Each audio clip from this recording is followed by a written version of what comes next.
بسم اللہ الرحمن الرحیم۔ السلام علیکم دوستو، آج کی ویڈیو میں ہم لیلۃ القدر کی فضیلت کے بارے میں بات کریں گے۔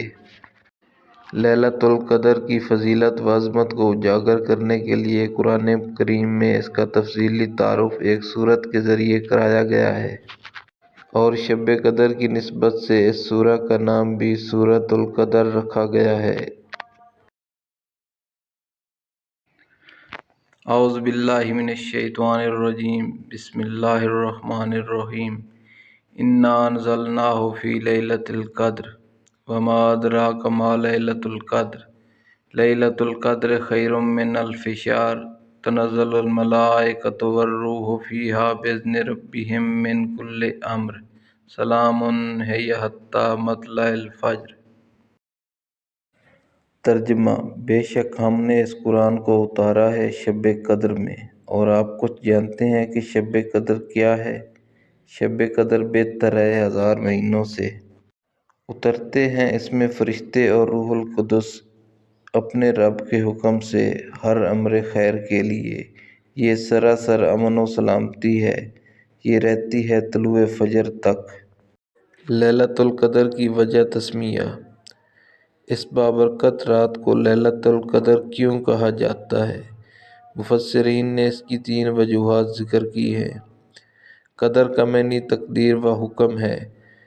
تقدیر ازلی کا جو حصہ اس زمین میں رمضان سے اگلے رمضان تک پیش آنے والا ہے، وہ متعلقہ فرشتوں کے حوالے کر دیا جاتا ہے، لہٰذا اس رات کو لیلۃ القدر کہا گیا ہے۔ نمبر 2، قدر کا ایک معنی عظمت و شرافت بھی ہے۔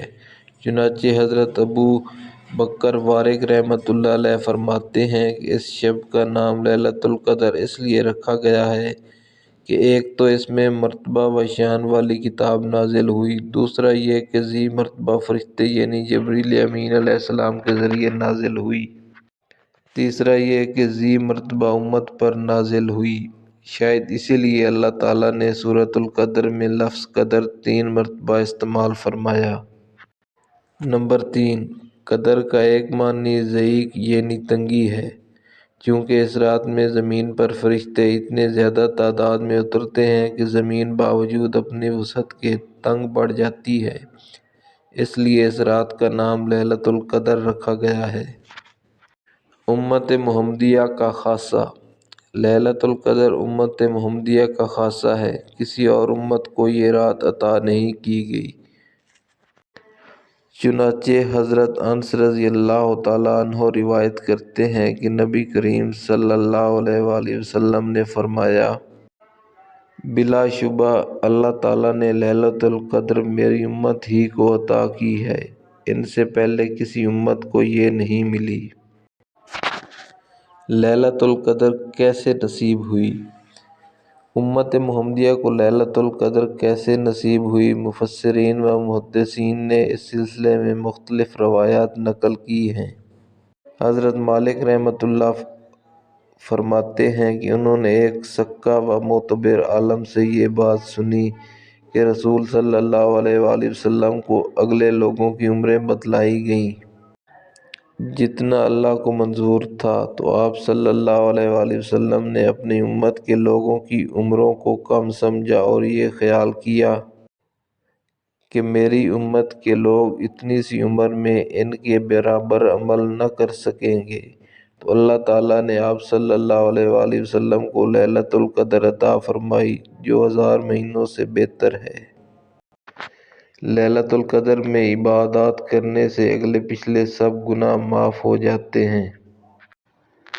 حضرت ابو ہریرہ رضی اللہ تعالیٰ عنہ نبی کریم صلی اللہ علیہ وآلہ وسلم سے روایت کرتے ہیں کہ آپ صلی اللہ علیہ وآلہ وسلم نے فرمایا، جو شخص لیلۃ القدر میں ایمان کے ساتھ اور حصول ثواب کے لیے قیام کرتا ہے، اس کے پہلے سارے گناہ بخش دیے جاتے ہیں۔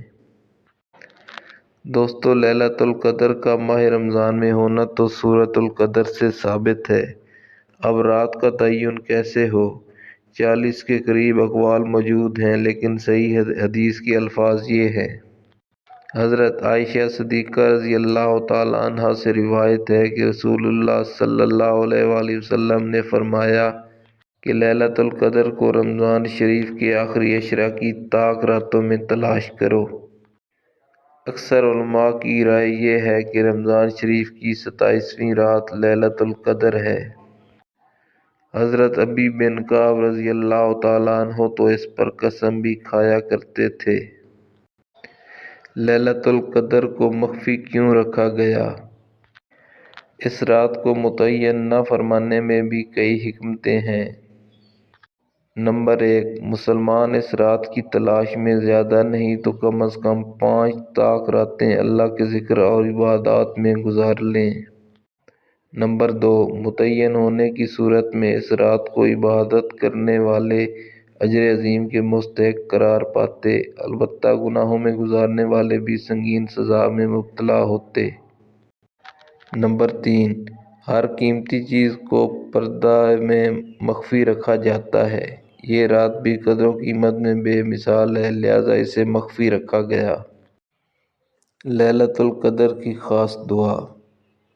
حضرت عائشہ صدیقہ رضی اللہ تعالیٰ عنہا فرماتی ہیں کہ میں نے رسول اللہ صلی اللہ علیہ وآلہ وسلم سے عرض کی کہ مجھے بتائیے کہ اگر لیلۃ القدر مجھے نصیب ہو جائے تو کیا دعا مانگوں؟ تو حضور صلی اللہ علیہ وآلہ وسلم نے فرمایا، دعا کرو، اے اللہ تو بہت درگزر کرنے والا ہے، تو درگزر کو پسند کرتا ہے، میرے گناہوں سے بھی درگزر فرما۔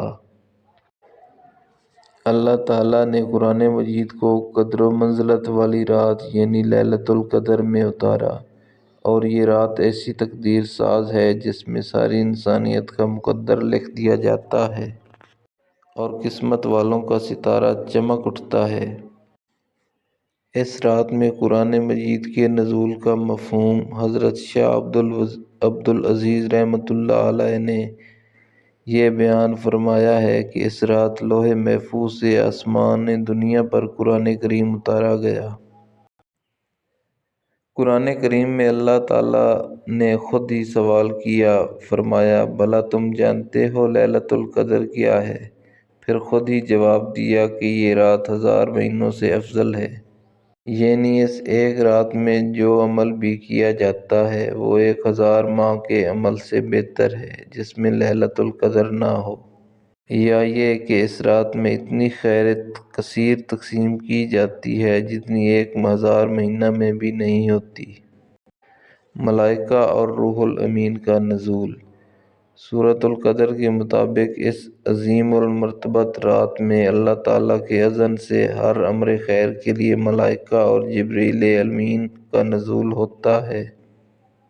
حضرت انس رضی اللہ تعالیٰ عنہ سے روایت ہے کہ حضور صلی اللہ علیہ وآلہ وسلم نے فرمایا، لیلۃ القدر کو جبریل امین فرشتوں کی ایک جمع غفیر کے ساتھ زمین پر اترتے ہیں، اور ملائکہ کا یہ گروہ ہر اس بندہ کے لیے دعائے مغفرت اور التجائے رحمت کرتا ہے جو کھڑے یا بیٹھے اللہ عز و جل کے ذکر میں مشغول ہوتا ہے۔ ایک روایت میں یہ بھی ہے کہ ملائکہ ان سے مصافحہ کرتے ہیں۔ شب قدر آغاز سے طلوع فجر تک سراسر سلامتی کی رات ہے۔ نفس و شیطان کے وسوسہ اندازیاں عابدوں کو پریشان نہیں کرتیں، وہ اطمینان قلب سے لذت عبادت و ریاضت سے سرشار ہوتے ہیں، اور یہ روح پرور کیفیت رات بھر جاری رہتی ہے۔ اللہ تبارک و تعالیٰ سے دعا ہے کہ اللہ تبارک و تعالیٰ ہمیں رمضان المبارک اور لیلۃ القدر سے پوری طرح استفادہ کرنے کی توفیق عطا فرمائے، آمین۔